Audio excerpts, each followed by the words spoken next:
Hello, my name is Greg Massi, and this is The Color of Air, a podcast about the musical journey. So, there might be a little bit of room reverb, ambience on the mic today because I'm recording in my living room as opposed to my more soundproof music room. I just couldn't be bothered to set everything up downstairs today. But anyway, welcome back, everybody. Hope you're all having a good week. It's been crazy busy around here for me, ending my vacation, going back to work. Balasat at a gig. Dama Libra, guests from a couple weeks ago, came to Boston. They had a gig in Boston. And for those of you who didn't see the Dama Libra tour, I mean, it was a kind of a short tour anyway, but for those of you who missed it, you have no idea what you missed out on. It was a beautiful, moving musical experience, and it was amazing. So congrats to those guys. They're awesome to talk to on the phone, and they're awesome to hang out with, and it was a lot of fun. But let's continue on with this episode. First of all, our plugs. You can find us on the web at www.colorofair.com. You can subscribe, rate, and review us on iTunes or on Stitcher. And we do recommend that you do that because the more subscriptions and times we're rated and reviewed, the better it is for the podcast. It helps us, get out there more, and and it's just going to help in the long run of growing it. So if you have been listening for the last few episodes and like what you hear, please subscribe, rate, and review. And also tell a friend. It's been pretty cool seeing the way the numbers have gone up. We've done 2 months of this podcast, and we've been able to increase our numbers just from the first month to the second month, and that's cool. That means there are a lot of people out here who are listening to this and really enjoying what we're doing, and I appreciate that. But back to the plugs. You can also find us on Facebook.com/colorofair. Facebook.com/colorofairpodcast. You can also find us on Twitter at The Color of Air. And for any questions, comments, please email us at colorofairpodcast@gmail.com. So today's guest is Ron Varod, guitar player for Kayo, as well as he used to have a band called So Is the Tongue, and currently is out and about promoting his solo project, Zvi. Zvi came to town a few weeks ago. They played with Balasat at O'Brien's in Alston, and it was a pretty cool show. I had a lot of technical difficulties on my end, but the other members of Balasat really kept the music steady and strong underneath it, so that it hopefully masked some of the other problems I was having a little bit. So big thanks to Adam, Shannon, and Nick for being an amazing band to play with. But also Zvi really impressed me. I heard the record. I bought it on their Bandcamp, which you should as well. But seeing it live was just a whole other thing. I mean, it was scary in parts, melodic in parts, heavy, epic, noisy. I mean, I think he drove a few people out of the bar, which when I told him, he was pretty happy about. It's always a sign of a good music when you can freak some people out. Music is not always supposed to be this very easy to listen to kind of stuff. Sometimes you have to be a little more confrontational with it, and I think that's kind of what Ron is presenting with Zvi in the live context, as well as on the album as well. So yeah, it was a great show. It was a lot of fun hanging out with Ron. He stayed with us And then we, the next day, after we, woke up and had some breakfast, we, said, oh, let's record a podcast, see what happens. So what follows is our conversation. And it was really cool because, Ron, it's kind of personal for me because Kayo is a band that means a lot to me. And like I said, this month I'm going to be trying to focus in on them. I've got my interview with Ron and my interview with Toby coming up. These guys, this band, it meant a lot to me in my own musical development, in my own career development. A lot of the contacts, I don't even think I would be doing a podcast right now if it wasn't for the time I spent in Kayo. Because those years, even though I was only in the band from 2003 to 2006, in those 3 years, I met so many cool people and did so many cool things that it really broadened my listening ability, and and maybe I didn't notice it at first. It took me a while to kind of deal with it, especially after I left the band.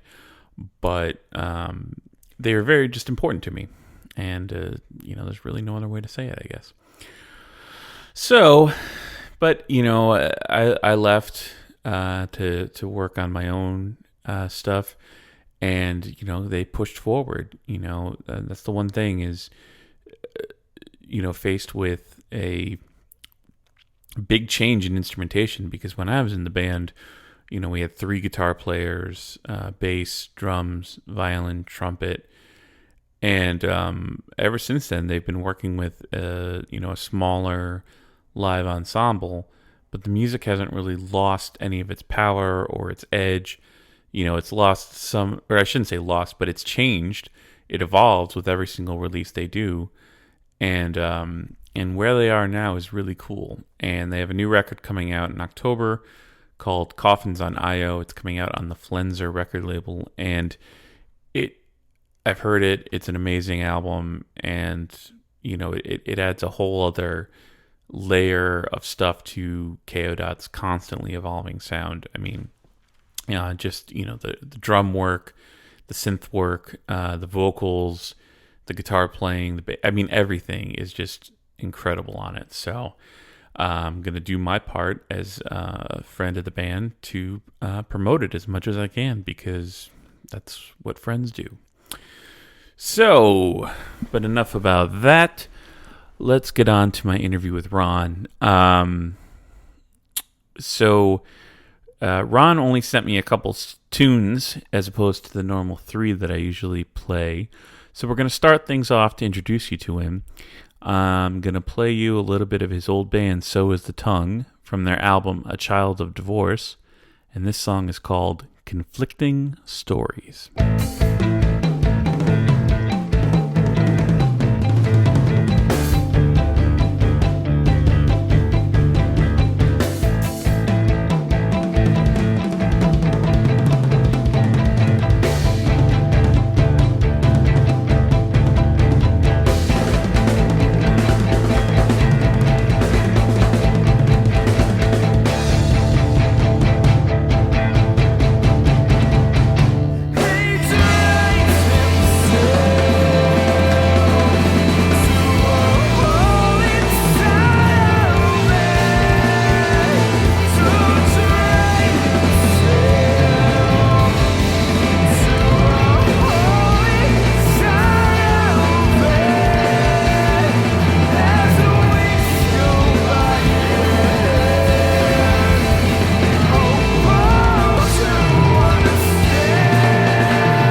I love springing it on people. They're like, "Hey, what's up?" Okay, now I have to not say like and as much. Yeah. Mine is my other thing is I say Yeah. Like I counted that in one of my intros. I counted like I think like 30 within a space of like 2 minutes. I did this other like radio like podcast interview a couple months ago, and I said like I'm gonna have a lot of pauses. I was really stoked because the guy edited like most of them out, and he had a lot of these radio sounds like all these like metal, and like there was like just chuggy metal music going on in the background, so it was edited. So, and I wasn't thinking about that as much because I'd never done something like that before. So, I later, in hindsight, like right when I got off Skype with the guy, I was like, shit, I must have said like but he hooked me up, so and did some editing. So, well, I'm gonna make a conscious effort to not say that stuff. I don't edit. Oh, you don't edit? I hardly edit. Good. Like, okay. So obviously I don't have any questions because because we've been hanging out. I know. I was like, well, the problem is we've been like talking. I felt like maybe I should just have the recorder going while we were driving to the show. Yeah. Like, would you like to bring up other things that we've talked about today that are podcast worthy? Oh, I don't know. I don't even remember everything we talked about. Okay. Can talk about you joining your favorite band. Yeah, I'll tell the story. Yeah. You were there. Yeah, for most of it. Right. I was there for part of it. I am the guitarist for Kayo now, and you were the guitarist for Kayo before I joined. Yep. And for me, I subbed for this gig at Tonic. It was the Full Force Rock Festival. Yep, Full Force Festival. And I kind of knew you guys because my old band So's the Tongue played 2 shows with you, but like we didn't like hang out or anything like that. But everybody else that played that one gig, it was Bodie played drums, Jesse on bass, and Tim played trumpet. So everybody else was a little bit more well acquainted. Like Toby was about to go on Tartaline tour with Tim, and Tim knows all the time work with guys. And I remember just being really excited. Like I messaged Toby thinking that it would be like an American Idol type situation, and a million people would be auditioning. And Toby was like, "Yeah, Ron's pretty good at guitar. Yeah, he'll be able to do it."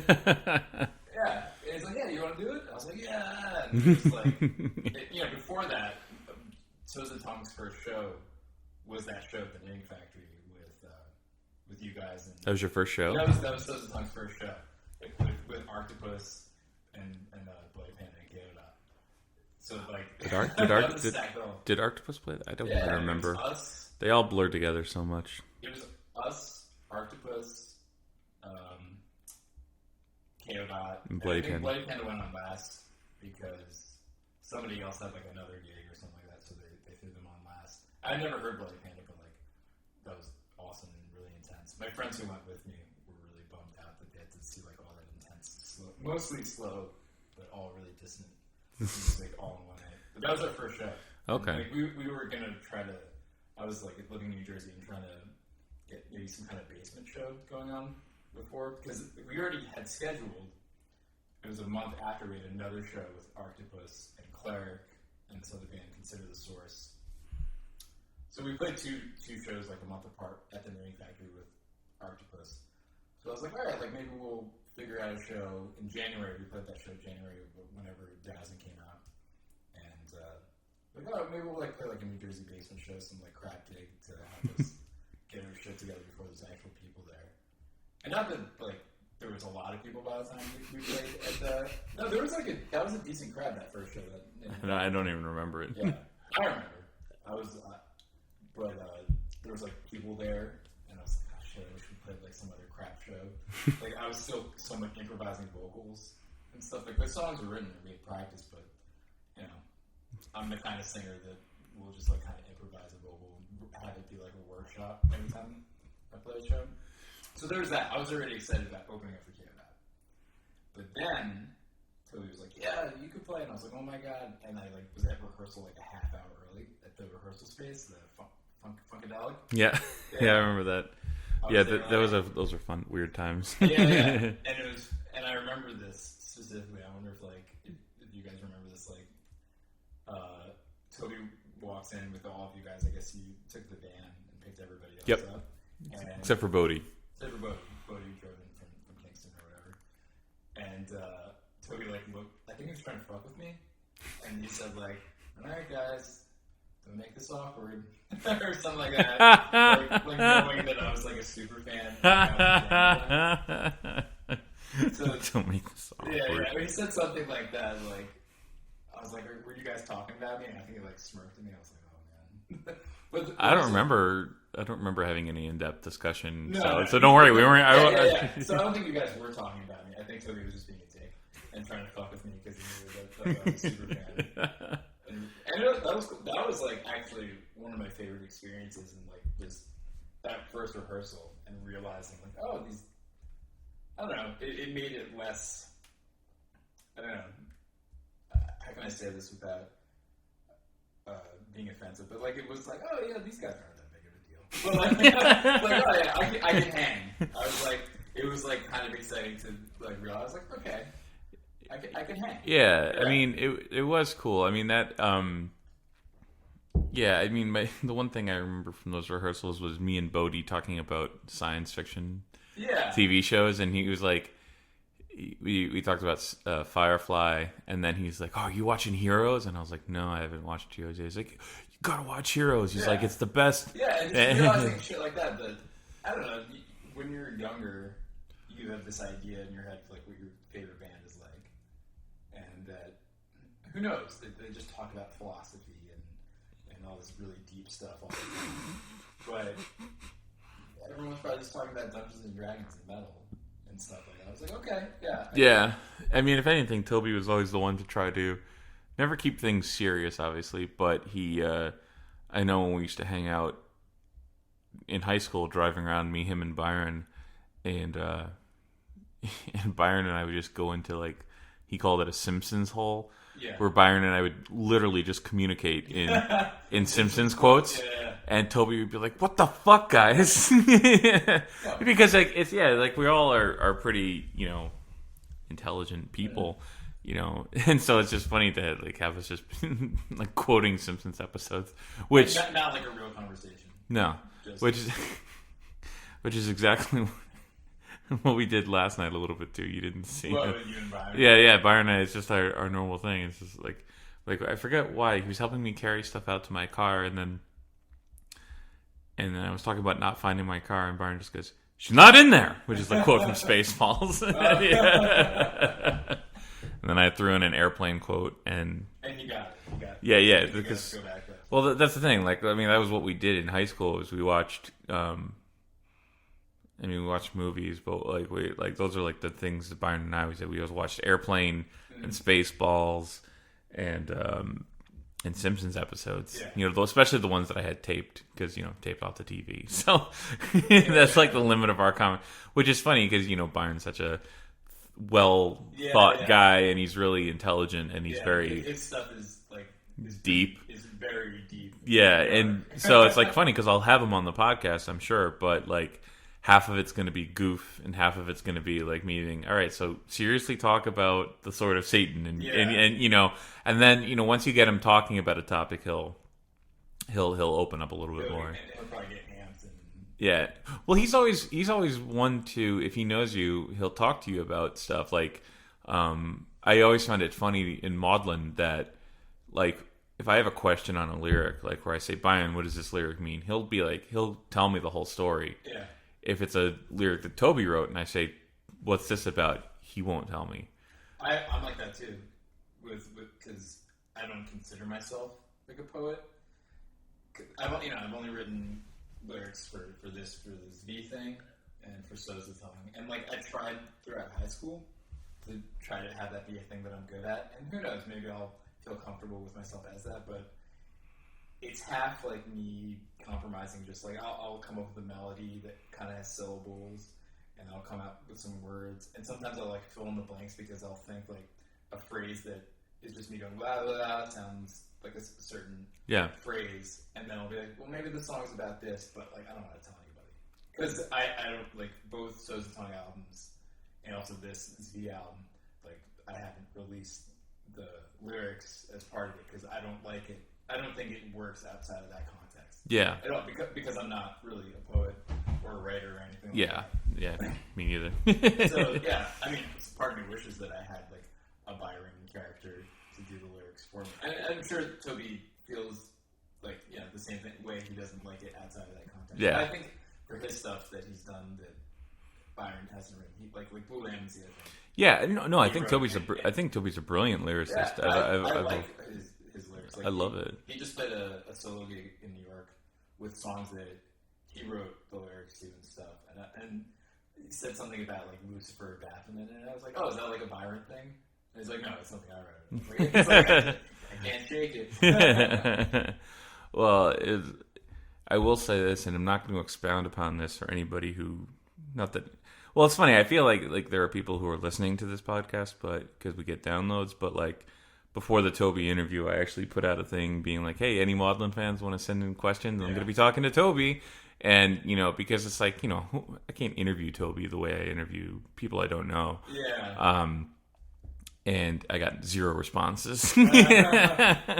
So like apparently everyone has their questions asked, but there is one Maudlin lyric which I won't mention which one. But on a night we were hanging out in Boston under the influence of questionable substances, I got Toby to admit what a song was about. And it was like the only time, and he hasn't done it since. And so I just learned what, like maybe a month or two ago, what Kayo means. I still don't know. You still don't know? Well, maybe we'll wait. Yeah. I don't want to. Yeah, let's not reveal that. Let's not reveal the mystery. It's better. I'm like in the band like 4 years, and I just learned what it is. And people ask me, I'm like, I don't know. I didn't start the band. Well, the thing is, when he came up with the name, by that point, I just didn't question it. Yeah. I just I questioned why we were changing the name because it was in the middle of recording what was supposed to be Maudlin of the Well's next album, which then became Choirs of the Eye. Yeah. And Toby was just like, "Oh, I think we should change the name of the band to fit." It fit the different style of the group, and B would work better with the because Zodic artwork is like very specific template. Yeah. And if you tried to fit Maudlin of the Well on there, it would have been really stupid. So and I understood that, but I didn't even question it. I was just like, okay, that's our name. All right. Yeah. I don't care about stuff like that. Yeah. It's like that's but I don't want this to all be about that. Well, I mean, Kayo is a big part of why we're here. Why I'm here. Yeah, why I'm in your house. Yeah, why you're in my house. Why I'm in your house. Why I'm like, I don't know. Who knows if I would still be playing like this type of music by myself. Yeah. Well, and the thing is like, and I think I've said this before, but I consider you pretty much like not my replacement, but but it was like after I left, Toby was still playing guitar, and I think Dan did some guitar parts and things like that. They would play old songs. Right. But when you joined the band, I felt like, and then Toby switched over to bass. Yeah. Like, I was like, okay, and so I do consider you kind of like my replacement. Which is... That took the gig. Yeah, we took the gig, asshole. No, but I mean, I really like what you bring to the band. Cool. I mean, I've sold that to Toby many times. I mean, awesome.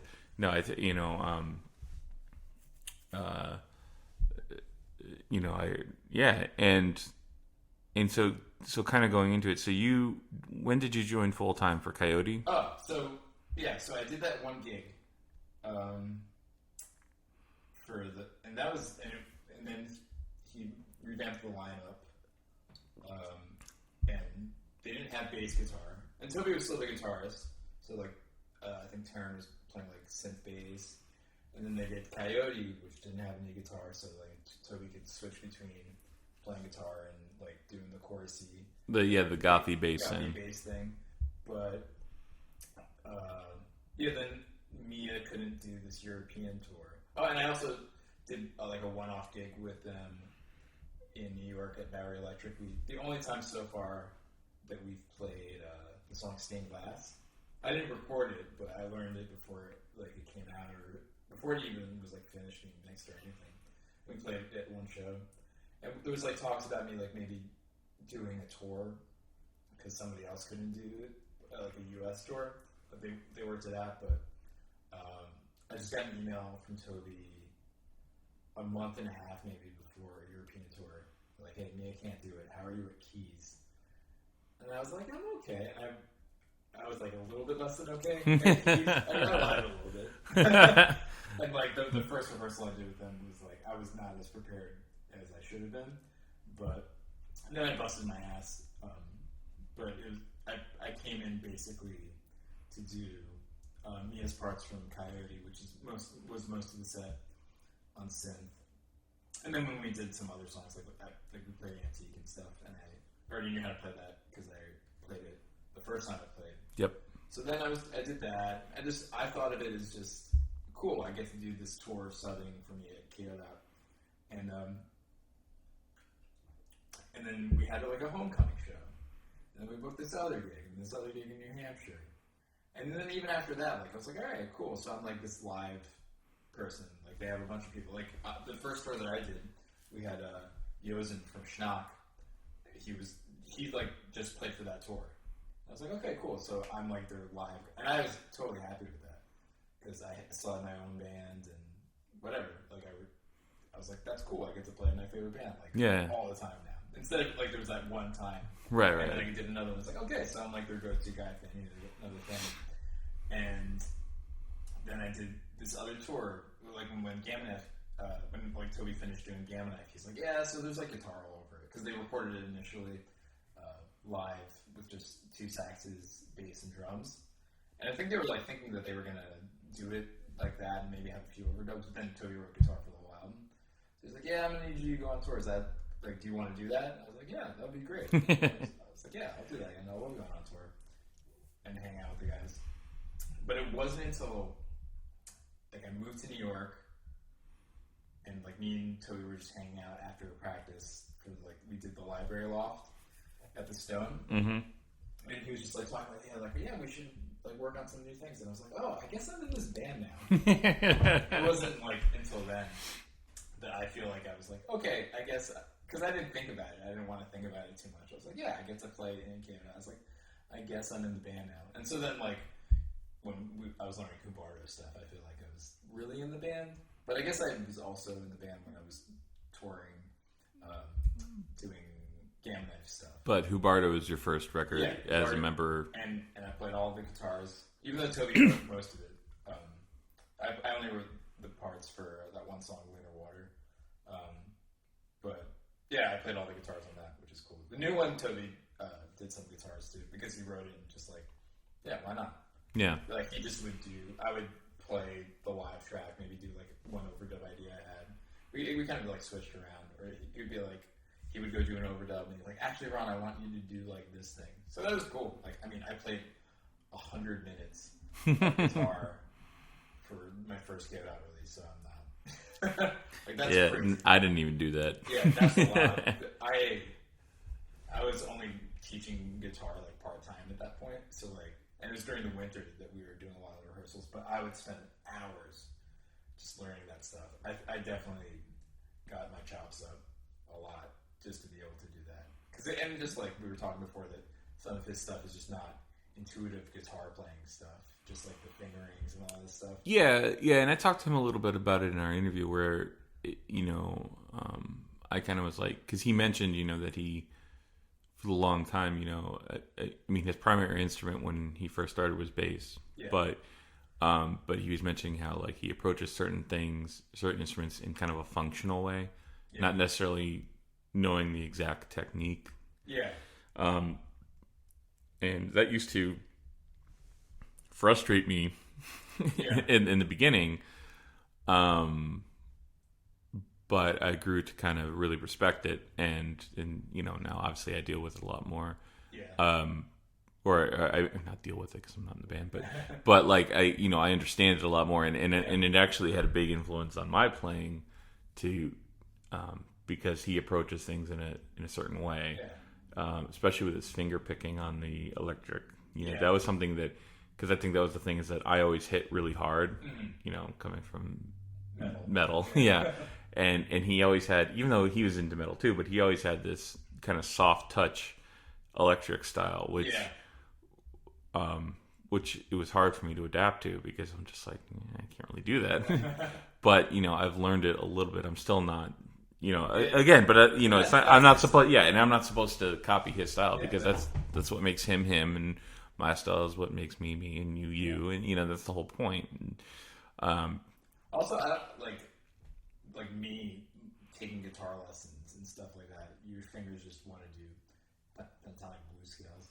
Yeah, stuff like that. Like they just want to do that shape because you learned all these Metallica solos, or like Pink Floyd solos. Yeah, see, I've never even tried learning Pink Floyd solos. Yeah. Now it's like I'm at the point where I love Pink Floyd, but like I have no aspirations to learn how to play those songs. Yeah. I just enjoy listening to them a lot. I mean, David Gilmour has been a huge influence on me in terms of how I approach doing solos and stuff like that. Well, he's the best. Yeah, he is. He's my favorite of all time, for sure. And it's like I've actually experimented twice now. So Nick Hudson. Yeah. So I've contributed solos to his last two albums. Yeah, I listened to that last one. Yeah. And he, the first one I did for him is I really went. Well, the first thing I did for him was kind of a Fender reverb amp, or Fender amp with reverb, kind of a sparse like chordal thing. But then I did this kind of more proper guitar solo, and I immediately just like hooked up a big muff. Yeah. And that's and on a Strat, and I got that liquidy. I don't sound anything like David Gilmour in terms of my technique, but that was like a huge influence on me on like getting that done, because I just was like, yeah, this is cool. Well, so you probably have like a cleaner technique because you have more training. No, my technique is. What part of the appeal of him is that he's like sort of sloppy, and you'll just hear an open string ring out, you'll just hear like an open whatever, and it's not something that's even in the key. Yeah. Just like an open G or something like that. Yeah, I mean, I think I've become sloppier as I've gone. No, I'm I was telling somebody, I'm like, in terms of my songwriting, I'm the laziest guitar player, because my guitar playing is, the songs I write are basically like, all right, I'm in this alternate tuning, aside from the ones that are in standard tuning work.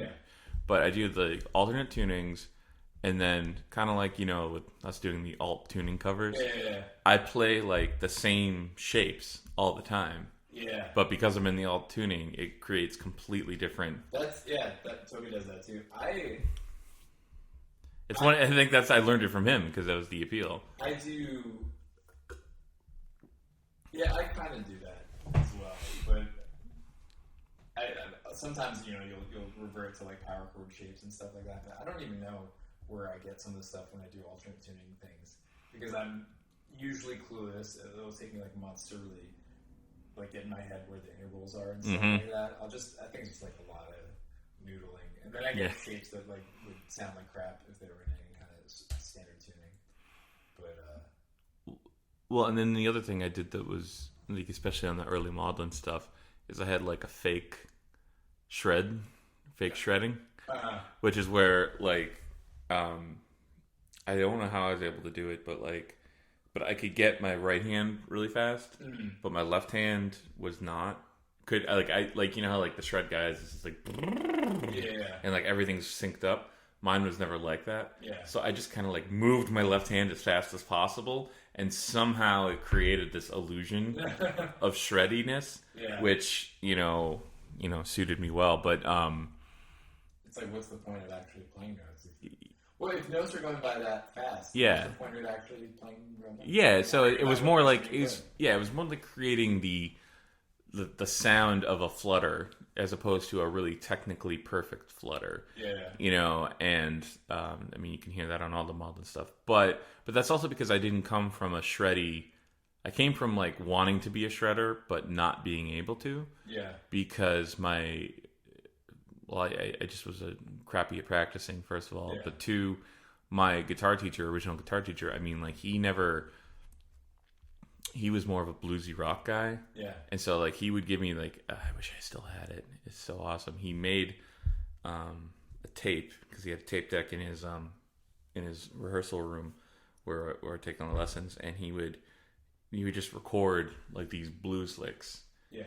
And it's like bending, vibrato, yeah, and things like that, and had me learn them by ear and play them back. Yeah. And that was... But he would teach you the scale or something. Right? Yeah, he taught me scales and all that other stuff, but his goal was trying to get me to learn how to play notes really well, and you know, and that was really good because, you know, then when I would listen to like shred people sometimes, and it's like, yeah, your shredding is really good, but when you stop on a note, it's like, and I'm like, if you just give it a little vibrato, a little nuance, you know, like he helped me develop the nuances. So like, you know, so I was able to do like the melodic soloing pretty easily, and that was kind of like the first thing. And then I would just kind of create like the most technical thing I ever did was on Birth Pains of Astral Projection. Like that was like the most, and that was just a variation on the Paul Gilbert lick.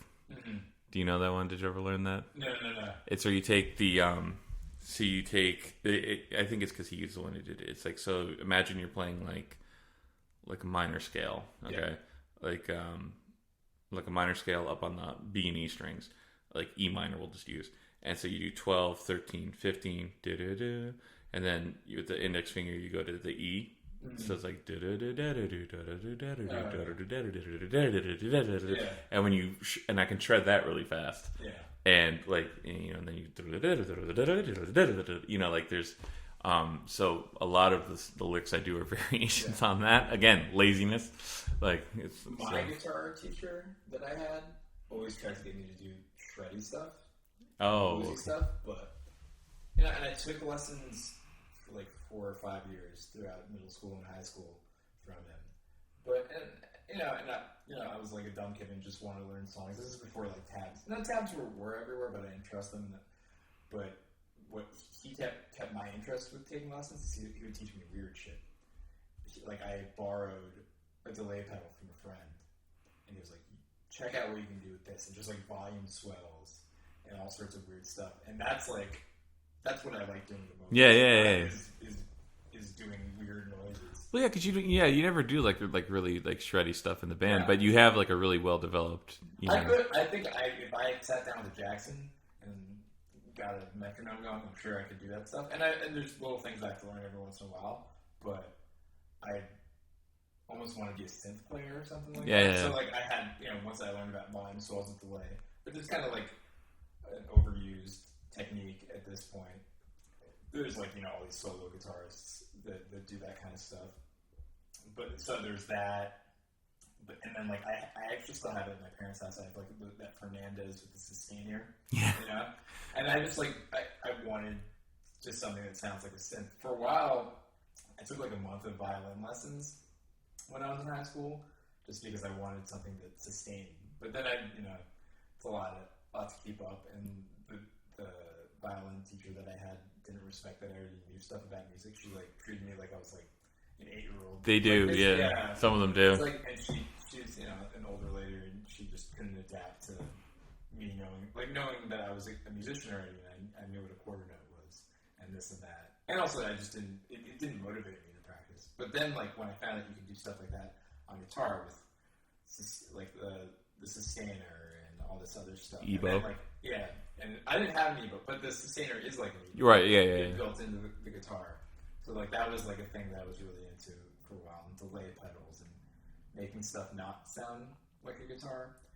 And then when I discovered the freeze pedal, then it was over. I was like, holy shit, this changes like everything. Is that primarily what you were using last night at your base? So I'll do a rundown, and I hope that somebody in Electro-Harmonix hears this. I want them to sponsor this podcast. And gives me, I don't know, just like a backup pedal. So I have a freeze pedal, but I don't use that as the main thing for that. So for those out there in TV land, the freeze pedal is a guitar pedal that sustains any note or sound like infinitely.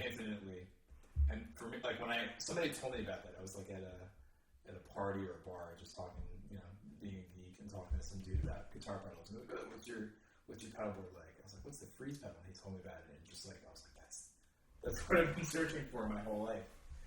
And so it sustains that, and then you can sustain something, and it kind of sounds. If you actually play pitches, it sounds almost like an organ, and you can process it through other stuff, and then you can play over it. So like that was pretty huge for me. And most of the stuff that I wrote for this first V album, I wrote with that. But then I don't know how I found out about it. Probably just like watching a YouTube like loop. But now my main thing is the Super Ego, which is like the freeze pedal, but you can layer freeze sounds, which I haven't done too much yet, and it has a gliss knob, so it can slide in between pitches. So it's not as much of like a sudden thing, so it has more of that, and it also has separate effects out.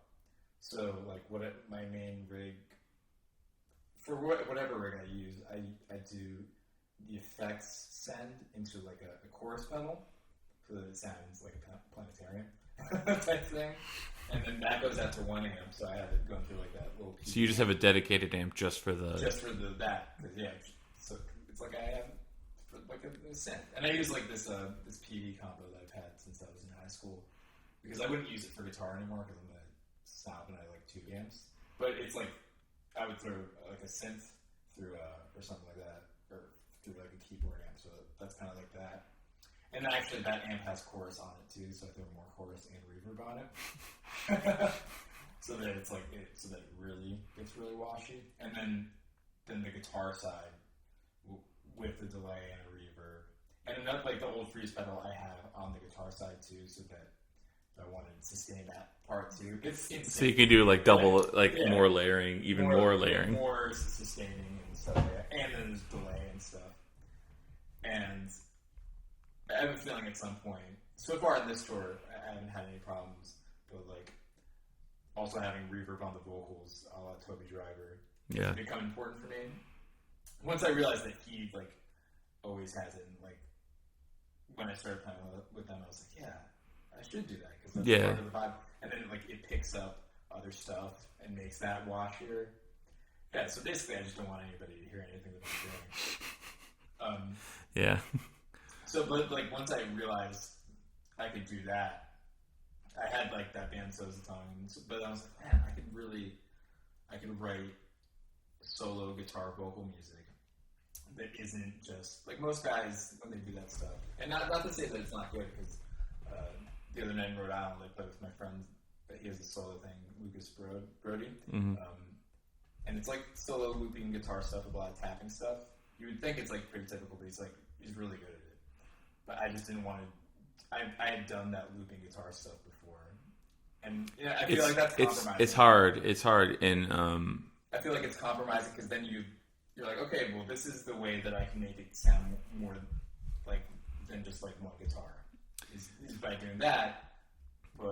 And I did that for a while. Actually, before I had So's the Tongue, I played shows still under Z, just to play shows, and I had some volume swell loop things, which is like, at this point, like, who doesn't do that? Yeah. So now I'm hopefully at the head of it's hard, yeah. Frontier, yeah. Maybe the freeze pedal guy, and we'll be like the next thing. A new scene, and you'll see like 100 of those. And like all the true like hipster beat people would be like, I like this back when Ron. I like when Ron Varod, and hopefully they'll say like that guy who's in 9 Inch Nails now. That's a whole thing. Join your other favorite band. Yeah, another one of my favorite bands. Oh, that guy who's in 9 Inch Nails now. Yeah, like I saw him like play with Balset, and he'll be lying because. I can tell you everybody who was there last night. I know just about anybody that was there. Yeah. They'll lie about that. Yeah, he was like the guy who started doing the freeze pedal thing. Yeah. The freeze pedal scene. Well, it reminds me of. Did you ever see? Have you ever heard of the movie 24 Hour Party People? No, I know of it.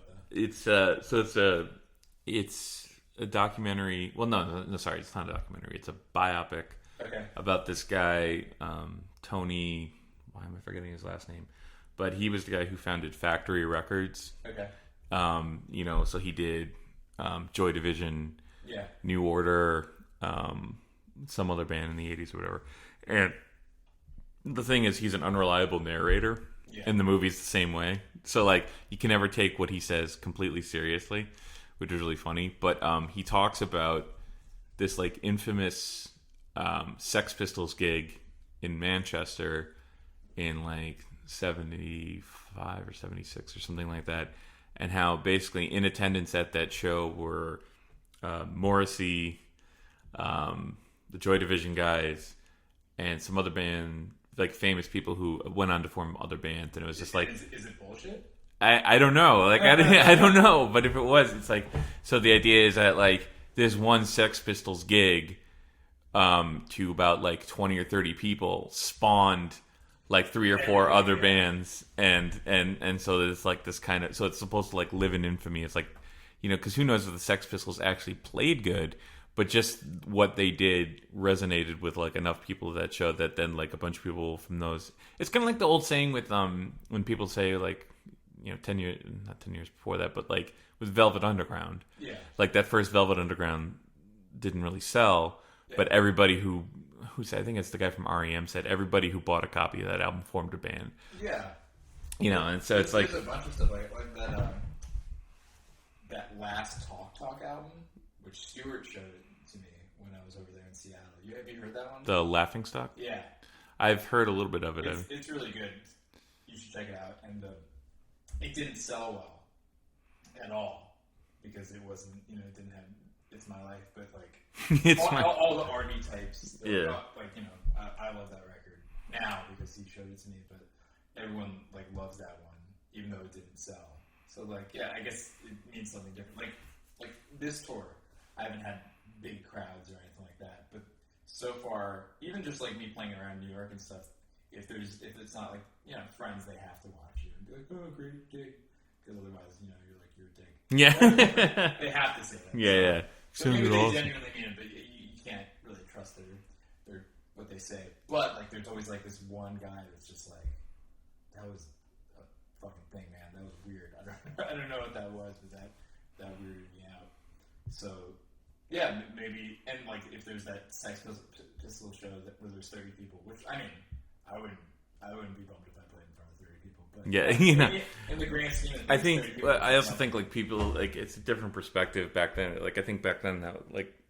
I think because music was so, you know, there wasn't obviously the internet or anything like that. Live music had a bigger prevalence, and because like I see these videos of like metal bands in the 80s, like underground metal bands that like didn't really do anything, but you watch these videos of them playing at like L'Amour's or something like that, and there's like 100, 200 people there. Yeah, like early Metallica before they had like any records or anything like that.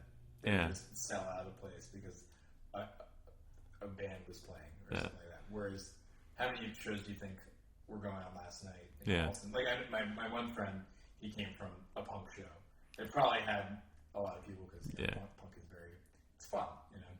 You don't have to think too much. Like, he came from like a punk show that had like 100 people, and Harper's Ferry or whatever it's called now probably had like another show. So everyone's jaded to it, at least in cities. I'm just going to pause for 1 second because I just heard my wife come in with the groceries.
back. Okay. Oh, so you're gonna leave that in there? Leave what in there? The I gotta go help with the groceries. Yeah. That's awesome. That's kind of awesome. Well, it works because like that's where I'll put like a song. Okay. I'll be like, oh, I gotta go help with the groceries. Here's a That's great. Here's a Zvi song. Okay. Enjoy it. Yeah. Well, I was gonna ask this too. So, what were your influences to start playing guitar? Just in general. Yeah. Well, okay, interesting. We talked about Pink Floyd. Yeah. Guitar kind of happened by accident. It wasn't something I really thought about. And it's funny. So, tonight's show I'm playing in Danbury, Connecticut, and the day after I'm playing at my old summer camp that I went to, and it's a lot of celebrities went to it, including Ben Wyman from Dillinger Escape Plan, Zoe Deschanel went there. I'm trying to think of there's been a bunch. Most of the guys from that band, Claire, went there, and so I'm friends with those guys from back then. Wet Hot American Summer? Mm-hmm. What's his name? Cape Boy? The one who had the 12-sided die and stuff. He's a very minor character. Yeah. He's a kid that I know from camp, too. Oh, Whatever. okay. But the thing is, it's a musical theater camp, predominantly. Like, musical theater. And my mom's friend sent her son there because he was, like, into musical theater. And so my mom was looking to send me to a different sleepaway camp than the one that I had because the thing got bought out. And she was like, "Oh, Ronnie's funny. He does very good impressions of." Oh, my mom's gonna hear this and be like, "I don't sound like that." But that I did Jim Carrey impressions, so therefore I should be an actor. I was like, "Sure, fuck it. Yeah, I'll go to acting camp, whatever." Like I at that point, like my main interest was drawing, which I still kind of do, but music kind of took over. So they had all sorts of different activities in addition to acting. So like the first time I was there, I was in plays. I wasn't Smee, but I was like whatever the pirate under Smee that had the most lines in Peter Pan. I was in some other play that I don't even know what it was. Like I never even stayed for the whole rehearsal, and my role was so minimal that I didn't give a shit. And I was in like the Schoolhouse Rock play, and because I never really did anything. I was always in the chorus, and I didn't really care about that stuff in general. It wasn't something I stayed interested in. But they had group guitar lessons there, so I just used whatever guitars they had there, and I was into rock music at that point. I probably had like a handful of CDs, but I never really thought to play. I was like, oh yeah, I should play guitar and get guitar lessons. I assume most people they go to their parents and they say, hey, can I have guitar lessons? Or people now probably just say like, can I get a guitar? There's YouTube. Yeah. I'll figure it out. I mean, all you have to do is play power chords anyway. So I took guitar lessons there. I didn't really learn a lot. The guy that was like the teacher of the group guitar lessons was cool, but like it was a group guitar lesson. You couldn't learn that much. And then like on visiting day, my mom bought up her old guitar and restrung that. So I started playing, and then I got guitar lessons when I got home. But I'm like, I don't know. Like I got more into music as it became a thing that I was doing. So I think I had a Pink Floyd CD. I think I had The Wall. That was like the first one I had. But then I got Dark Side and all that other stuff. But like the first couple of CDs that I had were like just like 90s rock, like Bush and Counting Crows and like the first Alanis Morissette record. And then I would borrow other stuff from my brother, like Nirvana and Smashing Pumpkins and other things like that. But I didn't really get into music like that deep until I was playing it. Yeah. Which is weird. And now like it's all I do. And I like barely draw or anything like that. So, and then like, they had rock bands and stuff there. So I got, I started, after I was already playing for a year, I started a band at home. But the second summer I was there, I was like, I don't know if I'm good enough. I was like really nervous. And then me and a couple of friends, we got together just to play, this is going to be really embarrassing, a Blink-182 song when they first came out. Mm-hmm. And I was going to play second guitar and play rhythm guitar, but I wasn't comfortable enough doing it. So the first time I ever performed music, I just sang a Blink-182 song. song called "Damn It," which was like their first big. Yeah. You know, one? Because I wasn't comfortable just playing guitar in front of people. I was just like, alright. I was like, but singing's fine. It's probably, it's probably why I love karaoke. And we go to karaoke every week. So that's, I don't know, I like eased into it and then became like obsessed with it. And now I listen to weird stuff that and I'm not like a casual music right at all. But yeah, like early stuff was like Pink Floyd, which is pretty weird. Korn. But I didn't like Korn. Okay. Well, okay. So the new Limp metal, Bizkit. the new metal thing. Okay, I had a very concentrated 8-month thing when I was a freshman in high school. I was way into new metal. Limp Bizkit I definitely hated the whole time. And now I could, like, in retrospect, I can think they're pretty funny. But, like, I hated them. I really hated them.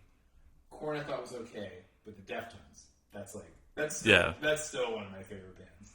And I will back that band up, even though they have, like, rapping in some of their songs. And I did, like, the Deftones cover band. Because it's pretty genuine music. Nothing really technical about it. The drummer's really creative. And Chino doesn't really know how to sing, like, properly. He's gotten better, but... Yeah, it hit me at the right time, and their material's still good, so like it's still pretty consistent. And so you can feel justified in your like Seven Dust was also another big one for me, but they're not. Yeah, it's like it's hard for me to listen to the whole album. There's like one album that I could listen to most of it, and one of the songs Chino's on it. So I get psyched on that. And yeah, like Deftones had that song with Maynard. Like Tool. Yeah. Tool's still like amazing. Yeah, and I think Tool kind of got not lumped into new metal, but like they were kind of the they were like the big thing. Yeah, they and the thing is, like I've talked to a bunch of people about this. Like I talked to Toby about this that people will get really psyched on a band and like take like the shittiest parts of it and make their own band. So they're like. Tool kind of made the template for a lot of like butt rock stuff, which is just like a riff, and then you palm mute that riff for the verse part, which is cool. And Tool makes it work because they have the atmospherics, like amazing lyrics, vocals, and drums. And not to say that Adam Jones isn't a good guitar player. He's just he hangs out. He's like we were talking about like. But it's also not his prime. I mean, he's also one of these guys who's not like. Just a guitar player. I mean, he's an animator. He's a director. Yeah. He's got like he's just looking. He's more than anybody else probably in that band, just thinking about the whole picture. So he's laying back, and he's like, like I only need 2 notes, but to make it flashy, I'll throw in a flange pedal or something like that. Because he knows that he only needs to play those 2 notes. He also knows, I guess, probably like how limited. I don't know. This is gonna be fucked up if he ever hears it because he's one of my heroes. So I'm sorry. But, like, he's like limited, He at least from what I see, he just does like a lot of like the same riffs and inverts stuff, and we'll make it in different time signatures and stuff like that. But he's it's amazing. It's like that's some of the best stuff. Yeah. Yeah. I was gonna say one favorite band of Ron's he won't be joining, Tool. No. Yeah, I really fucked up that. That'd be awesome. They'll probably like audition you just to be like, oh hey, we heard of it. We heard the podcast. And, they're like, what? Nobody listens to that thing. No, we did. I read an interview with him because he is one of my heroes. So I read an interview with him once that he'll be playing stadiums, and sometimes in the middle of the set he'll be thinking like, man, there's probably so many people here that think I suck at guitar. But I don't think he cares. He seems like he doesn't need to. I mean, yeah, he does what he does is perfect for what Tool is doing. Yeah. Exactly. Yeah. I mean, service what the music needs. I mean, that's kind of the point. The Tool for sure. Yeah, and like them and Deftones, I think people take like the dumbest elements of it and dumb it down. Like like Deftones has like a lot of like kind of hip hop grooves. I don't know what the order of like new metal bands were. Like I don't know if Korn was first. I forget. I think probably before that. Yeah, well, I never lumped them in with it. Yeah, they were kind of like they were like end of grunge. Yeah, they're like they're like that whole class of 93, 94 thing, which was them, Tool. Yeah. I remember it was like the bands that were debuting on the Headbangers Ball right as the Headbangers Ball was about to end. Yeah. And so I felt like they were there. And then, with Korn, with Korn, they were like more 95, 96. Because I remember that was like, they started kind of hitting big around then. Yeah. Guy plays bagpipes. Yeah. They kind of had the right idea because nobody was doing really dissonance. Like, they had, like, Primus's sense of, like, tonality or whatever. Yeah, no, But Primus is, like, the goofiest fuck. I love Primus. That's another band. Like, that band, when I first discovered them, I was like, this sounds so bad. That was, like, the first really dissonant band that I was like, this sounds so bad, but why do I want to keep on listening to it? Yeah. And also, the fact that they're, like, really goofy. And nothing's really some of it's kind of scary in like a really goofy way, but Korn took like that and like the Mr. Bungle thing, and made it serious. And like he's crying at the end of, I don't know, you probably never listened to it, but like the end of the first Korn album, like he's like crying, and when you're like that age and you hear somebody just like crying on record, at the end of this like really intense like heavy song, which is garbage. Like I listened to it more recently, and it's like it's not that good. I don't care if I don't join Korn. By the way, I don't care to burn that bridge. I don't want to get into that. But that was like intense at the time, and that was breaking new ground. It's just that they thought that they had to be something else. I think, and just instead of improving upon that, because they could have taken that template of this like kind of hip hoppy thing with like Primus / Mr. Bungle like sensibilities and made something really cool and really thought out. I think. I think so too. They had a lot of potential, and they just didn't know where to. Well, and I think with Korn, I hated them originally because I just felt like they stood for everything I was supposed to hate. Yeah. Like everything else in that time period. I mean, there's still a lot of '90s music that I absolutely cannot stand. Yeah. And I think it's a complete blight on the face of music. Yeah. That's just my opinion. I agree too. Yeah, that's my, like all the, it was more like the pop rock stuff of that time period. Like Cumbersome? What was that band? Yeah. 7 or 8. Yeah. Cumbersome is probably my least favorite song in all of history. Because that was at the tail end of the grunge thing. Yeah. That's just when it was like... Well, yeah. 2 times. Yeah. Like Bush, a lot of people would think is like... Yeah, Bush came out around that time. Yeah, it's... But there's so much... I think was after. Like Bush... There's so much shit. Yeah. There was this band, Dig, I remember. Okay. And it was basically Nirvana Light. Because it was like everybody was trying to find the next like Nirvana alternative thing. Like, well, it's funny. Like when I was doing karaoke with you guys the other night, and there's that dude singing Pearl Jam's "Alive," which is a song I do like. I mean, I liked that when it came out at the time. But I just remember being like that dude like screaming at the crowd, "Don't you guys know how great of a song this is?" Yeah. And I was just kind of like, well, yeah, pretty good, but I've heard it. Yeah, it's pretty good, and I feel like there's just like. It's going to come back around again, as things do, where people are going to try to do, like, you're going to hear more of that, like, kind of like nostalgia for that time period. You think, like, the way that kind of 80s synthy stuff it's been a thing for a while. Yeah. There'll be, like, grunge. There's already been a new metal, like, all the new metal bands are reuniting and doing, like, reunion tours.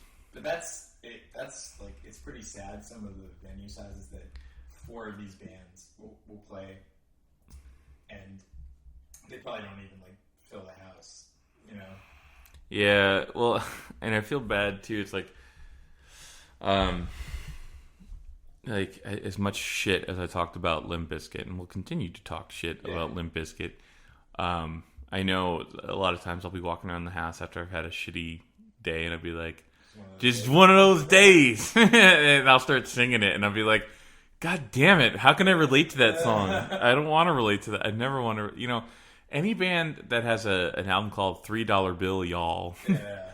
I fucking hated that band when they were around. I went and saw this radio festival K-Rock in New York had, and there was like a lot of Creed played, and I was kind of into the first record. That's more embarrassing than like new metal, because like the first Creed record, I don't know. I'll defend it like a little bit. It had like some kind of dark melodies, but it sucks.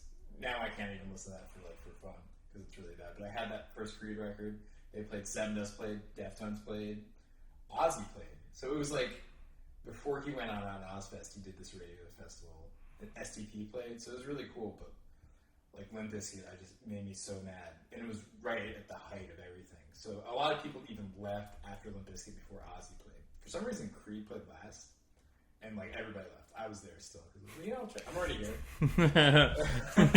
They're like, Scott. I mean, that band's like awful, and that guy's such a douchebag. Yeah. It's now that the other guy's got his other.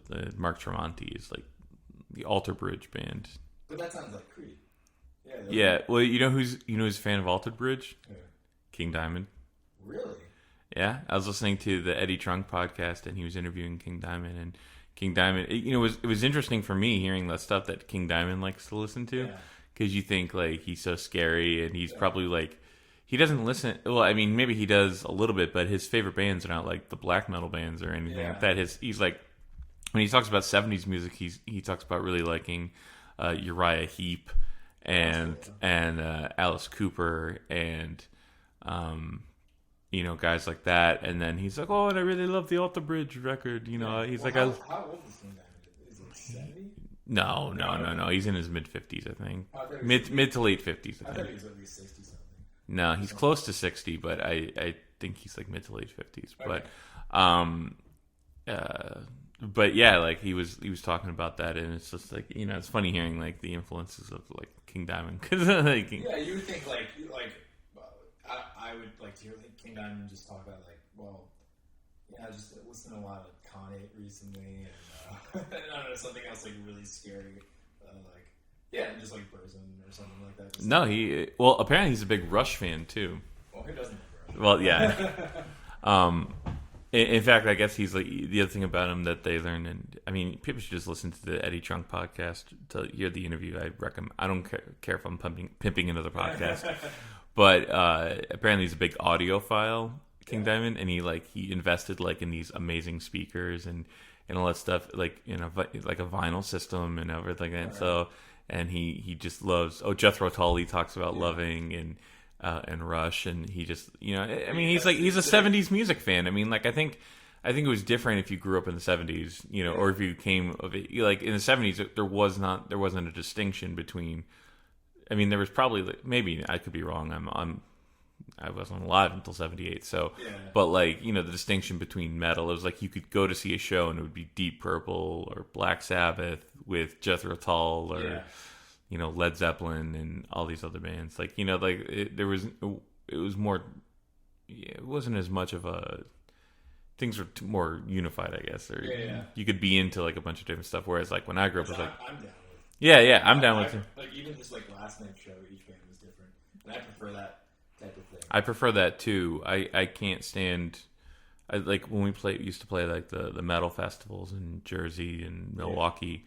And it's just like death metal for 12 hours, and like your eardrums can't take it. I mean, like even if you wear earplugs, you're just like you're fried after.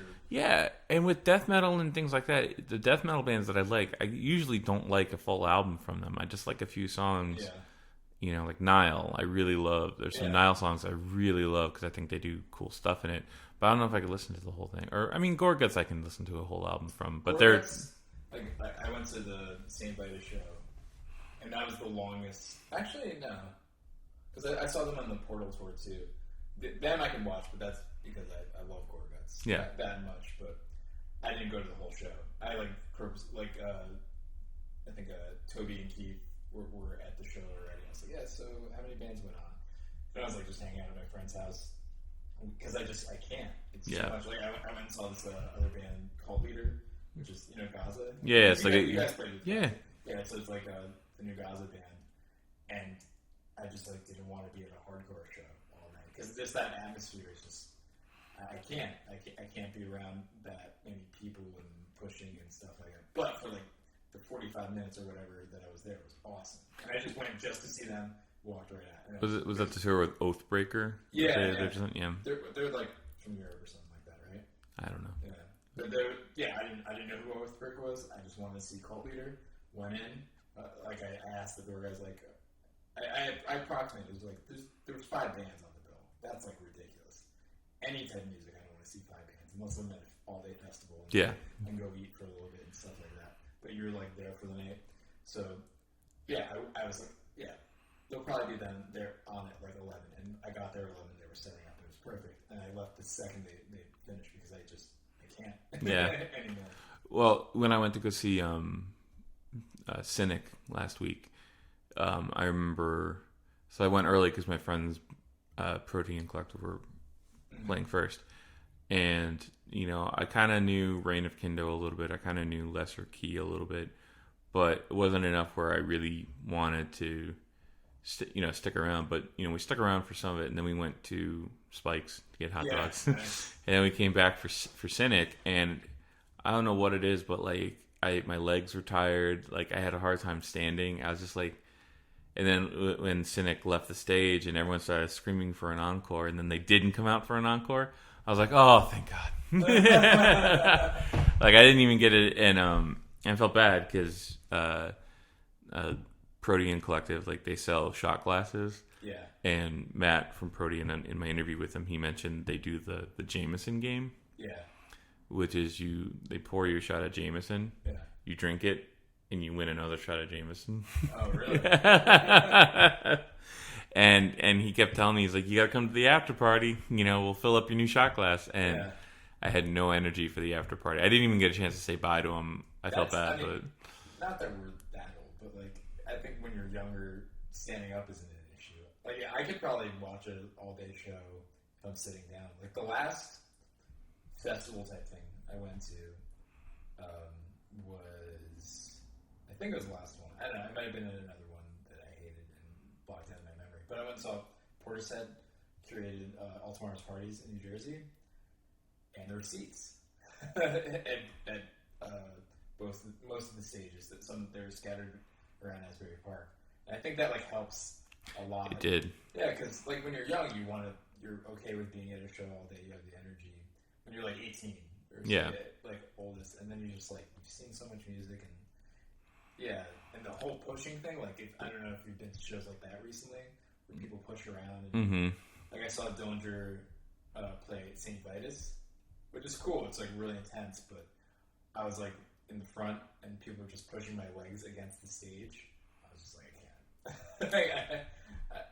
But I am totally down seeing a band where I could sit down for 3 hours or something like that. Yeah. Like I saw Sun play at the Masonic Temple, and that was like 2 hours. I was in the seats, I was in the balcony. It was the same venue I saw Neurosis, and they played like over an hour. Totally down.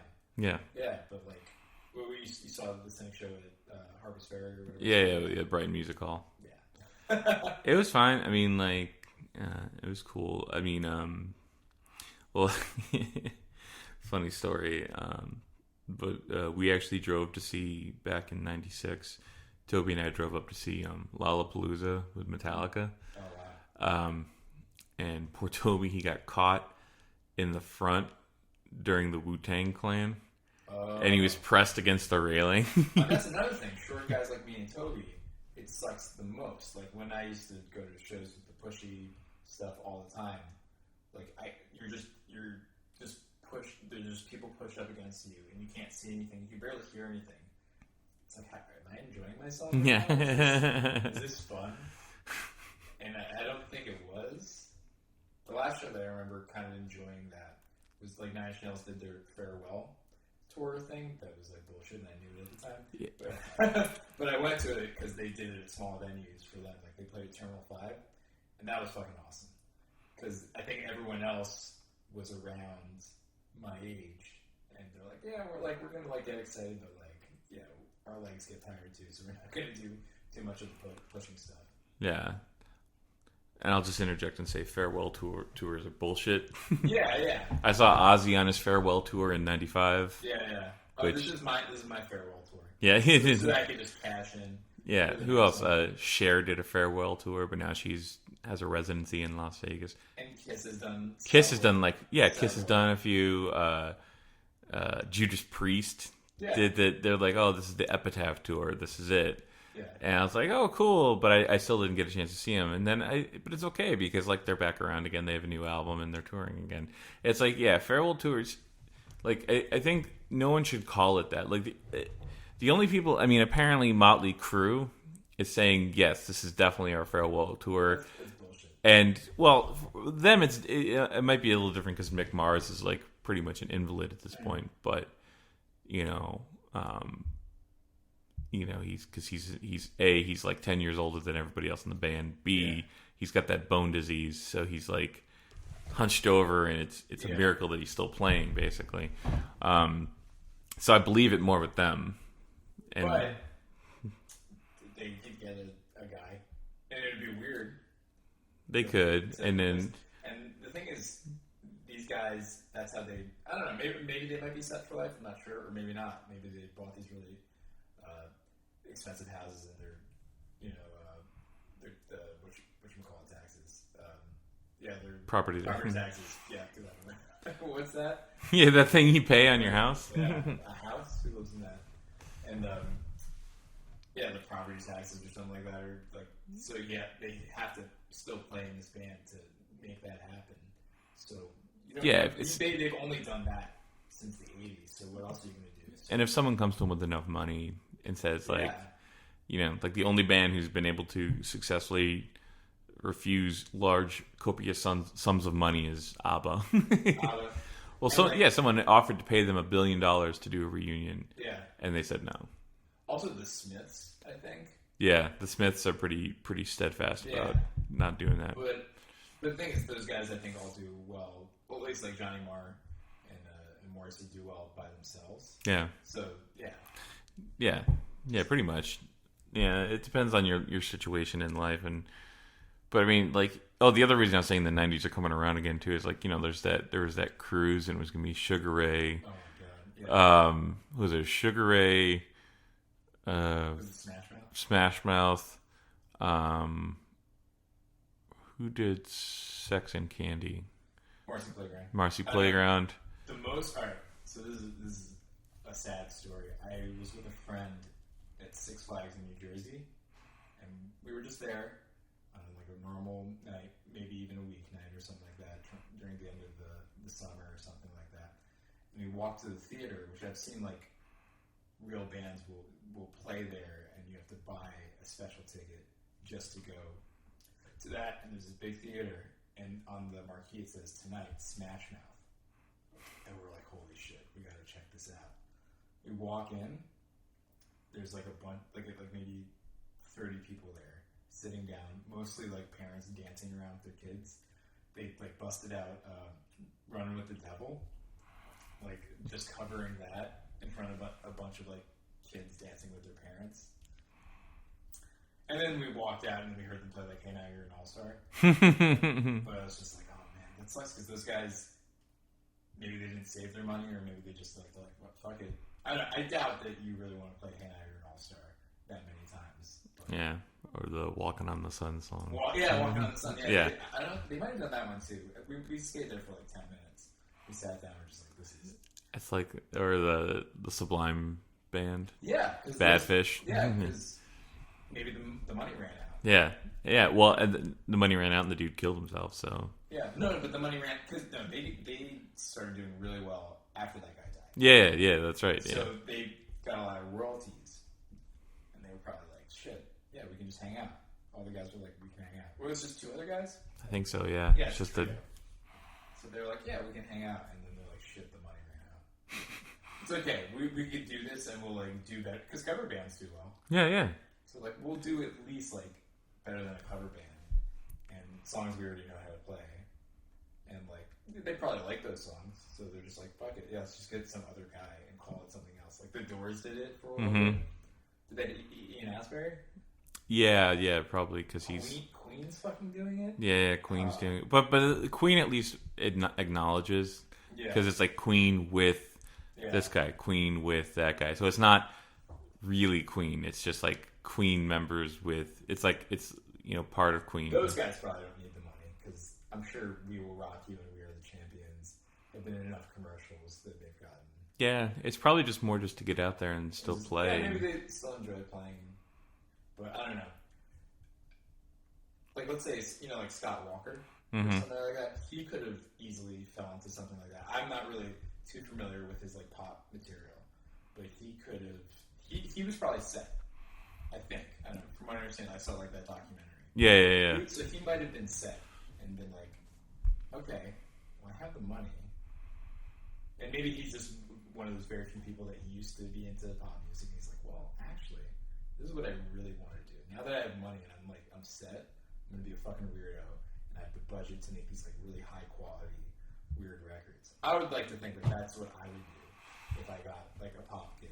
Yeah. And then be like, okay, well, I'm set financially. And now I'm going to go at it doing what I want to do. But, yeah. But maybe some people just like being in a cover band of something that they did like 40 years ago or something like that. Yeah. I don't know. I haven't talked to these people. So. Yeah. I think I'll start a Model in the World cover band. And we'll book a tour like across the street from Kayo playing. Yeah. You'd probably split the draw. I've completely joked around about doing that. I would never do it. No one offered me that. What if you and Byron did it? You could do it. Yeah. Two original members. Like King Crimson did like a band like that. Some guy King Crimson did it. I mean, there's so many I just realized we've just been talking shit about 90s bands for like well, this was supposed to be a talking shit podcast. Yeah, we said like, hey, we're talking shit, but why don't we record it? Yeah, let's just talk shit. But they just had a review because they had that tour in Boston. It was Quiet Riot. Yeah. With one original member, like the drummer. Yeah. Because the singer died a few years ago. The bass player is playing in Queensryche, which is another fucking. That's a whole. That's another. They're not going to be Queensryche anymore. He can't call himself that anymore, thankfully. But he's in that. Rudy Sarzo's in that, and then it was it was them with Faster Pussycat and L.A. Guns, I think it was, But yeah, it was like Quiet Riot, but just the drummer from Quiet Riot. Because, Well, yeah, what's a drummer going to do? A drummer is not less likely to be ambitious and want to do like a new music project. Or Well, that guy has done a lot, though. He was in a couple different bands. He was in Wasp for a little while. Yeah. He actually was in Wasp for like the really good Wasp albums, which is, yeah. But yeah, well, I guess the best thing to sum up like what to do if you're ever a pop star is actually something I learned from Sebastian Bach. Yeah. Not that I'm a pop star, but and this doesn't apply to me. But he said when Skid Row first got really big, their manager, who's that famous guy Doc McGee, who he actually sat them down and said, I think he was honest with them. He said, "Look, there's every reason this is going to be a flash in the pan," which it kind of was for Skid Row. So he said, "Here's my suggestion. You just made a shit ton of money. What I would do is buy a house, not a mansion, buy a house, buy something very small, or not very small, but buy something small and affordable that you can pay off, and store away some money so that you can keep up with taxes and what have you.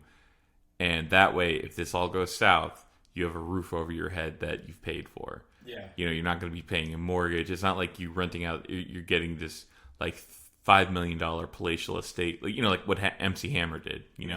Buy a fucking thing with a baseball field built into it. Did Sebastian Bach do that? And he did. And he bought like a house in suburban New Jersey. Yeah. And that's where he's been living for 30 years because he moved in '88, and then sure enough, Skid Row went south pretty quickly. Yeah. He quit Skid Row. And he's been doing stuff, and but now he does like VH1 stuff, right? Yeah, he does VH1 stuff. He does. He was on Broadway. I wouldn't mind doing. I'd rather do something like that than be in a cover band of something that I do. Like, yeah. Well, that's like doing one of those panels. But he did. That seems more fun. It is more genuine. But for live playing, he's put out a couple new albums of his original material, but his shows are mostly you go there to hear 18 in Life and what was the other one? I'll Remember You and Monkey Business and all those other ones. So, but that was the one thing I was like, that makes so much sense. How come people don't ever like think of that? Like, it's such an easy thing to do. It's like you make a lot of money, but you get stars in your eyes, and you're just like, oh, this will be the way. I need 5 residences. I need one here, and or I need this big, huge mansion that like, Evander Holyfield, another good example. He bought this place in Atlanta, outside of Atlanta, which is like apparently like 90 rooms or 60 rooms or something. Some obscene amount of a hotel. Yeah, it is. It's a hotel really for one person, and it costs him like $1 million a year just to keep it up, like the house, like the house cleaners, the service staff, everything like that. Just $1 million. And so like imagine that. Imagine having a house where like you have to keep up an income of $1 million just to keep your house, like, and that's probably not even including like taxes and stuff like that. Like that's crazy. Like, so. And that's why people do. Reading tours. Like, who knows? Maybe the guy from Smash Mouth, Guy Fieri or whatever his name. Guy Fieri. That guy probably is like, I'm an all-star. Yeah. And he's just blowing all his money. Now he's like, shit. Like, well, Six Flags offered us this much, and who knows? I don't even know. Smash Mouth might not even be a real band. It might just be that guy and some other guys that he hired. Yeah. At this point, because he's like, hey, now I'm an all-star. All this money and all this homeboys invested, and they're like, yeah, we're not doing this. We're fine. We're fine. Actually, we're like set because we were on the Shrek soundtrack. Yeah. and you blew it. So whatever. You're the singer. You could, you help write the song so you can go perform. You can tarnish our name. We don't, because nobody else knows the other guys. I don't know nobody knows the other guys in Sugar Ray either. Yeah. So like he could just be the band. Yeah. Now he's in Sharknado. Is he? He was in Sharknado too. Yeah. He was like the big high profile. Oh, that's rough. High profile cameo as Mark McGrath. That's funny. Yeah. Well, all right. Enough of the talking shit for now. I think I said I think so too. Yeah. So real quick though, where can people find the Zvi music? The Zvi music, I have a Facebook page that I've been updating and just trying to have stuff on there. So you search for Zvi. I actually forget the URL, which is pretty stupid. And I wanted to change it, so I think it just might be like Ron's Road Music or something like that. And then there's the Bandcamp, right? Yeah, and there's ronsvivarode.bandcamp.com. Does that have the So Is the Tongue stuff on there too? No, maybe you could change it though, so that it has that too. Yeah, and then there's also my old band So Is the Tongue. So it's soisthetongue.bandcamp, and you can search So Is the Tongue on that. And there's all sorts of Kayo stuff.